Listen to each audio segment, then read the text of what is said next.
We're gonna start with the LA Clippers. So the Clippers are just a star-studded team, kind of all around. There's a reason they finished as high as they did, one of the best in the West. What are your initial impressions of the Clippers? Let's start with Marshall. I'm gonna go out there and say it right away.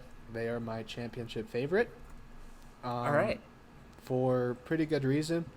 Last season, without Kawhi Leonard and Paul George, they made the playoffs with just, depth alone. And in turn, this last offseason, they somehow managed to pick up Paul George and Kawhi Leonard into an already super, super deep lineup. Like, that includes, Lou Williams, dude, like, Pat Bev. Hazel, Pat Bev, like, and then they picked up Marcus Morris Sr. Like, this team is just absolutely like stacked, and something that's very interesting with them is Leonard and George missed a combined 35 games this season, and they still like got the second seed, although it's not completely confirmed yet because they still have to play for that second seed. But at the pause, they are the second seed with a 44-20 record. One of the best teams at home, although that's not really like saying anything in the bubble, but still they're just a very impressive team. And if they can get like Kawhi Leonard and Paul George back on the court consistently and like healthy because of this break, combined with their depth, man, this is a super scary team in my opinion. Absolutely. I think there's an argument to be made that Paul George and Kawhi Leonard might be the best 1-2 punch in basketball. Yeah.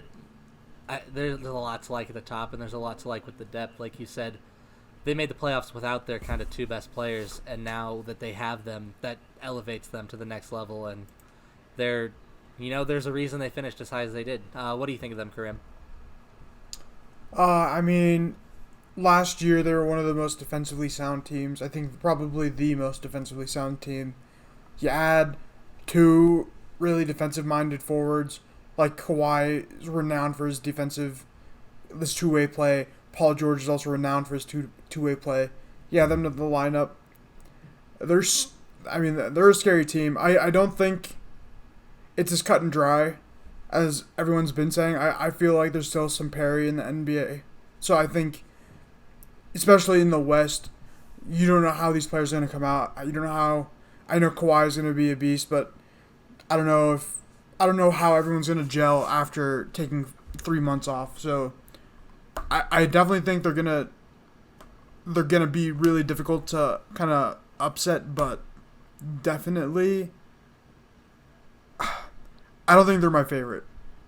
Ooh, interesting. Okay. All right. Fair enough. What do you think, Zach? Yeah, you guys touched on it. You start with the depth on this lineup is just unreal. I think obviously you bring a Finals MVP onto your team, you're going to be a contender. You got defensive studs all over the place. Pat Beverly, like you mentioned, Kawhi Leonard. These guys, I think it's going to hurt, or not hurt them, but it's going to be beneficial to them now that the Lakers have a couple players out due to broken fingers. Is that what happened to Rondo? Did he break his thumb? I can't remember. Yeah, something hand. Something was it with his wrist? But that's going to hurt, and their guy out due to COVID is going to hurt. So Avery Bradley, that's right. Just choosing to sit out. Mm-hmm. And then they brought in J.R. Smith, which is kind of interesting. I think that's a bad one, but I don't like that. JR's a baller, bro. We'll JR knows nothing but how to ball, except I don't know. He forgets how to ball and runs out the clock in a finals game. That was the worst mistake that I've ever seen in a finals game for sure. We'll have to talk about him more when we get to the Lakers, but what do you guys think? Like, who, if anyone in the West, do you think could take down the Clippers, or do you think they are the team to beat? If it's anyone, Marshall, I know you think they're the team to beat. What do you think, Zach? If it's anybody, it's got to be the Lakers. But at this point, they're a little bit deplenished. You can't count out LeBron, AD. You can't count out LeBron. You cannot. You've seen what LeBron can do. We all know. So it's not impossible, but I think this is just too deep of a lineup for them to overcome. Dude, that's that's the difference for me. Is like, in terms of 1-2 punches, Kawhi and Paul George are right up there with LeBron and AD. But then at the end of the day, nothing is really matching like the Clippers' depth. I mean, they made the playoffs last year as an 8 seed without anybody, without like, you know, Leonard, and they sold off like all their team last season just to try to like make a push for Leonard and George, mostly like Kawhi Leonard, but still it's like kind of crazy. I mean, they're a very well coached team. Doc Rivers is still one of the best in the game. He was probably one of the main reasons that they ended up making the playoffs last season.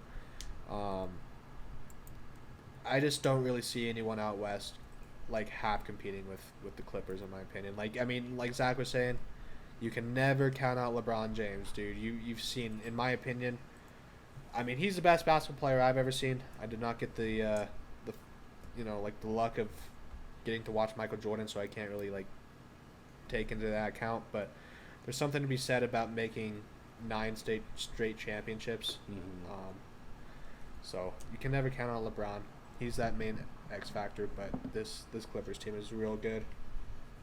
Yeah, definitely. So, I mean, I feel like this is a pretty easy one, but we're going to give our verdicts anyway. They're a contender. They're maybe the best team in basketball. I mean, there's like you could definitely make that argument. I think, Marshall, you've said it. They're your favorite, but to me, they're a contender. You guys, anyone disagree with that? No. They are a serious contender. Yeah, this is who meets Milwaukee in the finals for me. Okay. Yeah, I'm probably on that same boat. All right. And Karim, where are you at on the? Dude, I mean, I just think, I don't know. I think,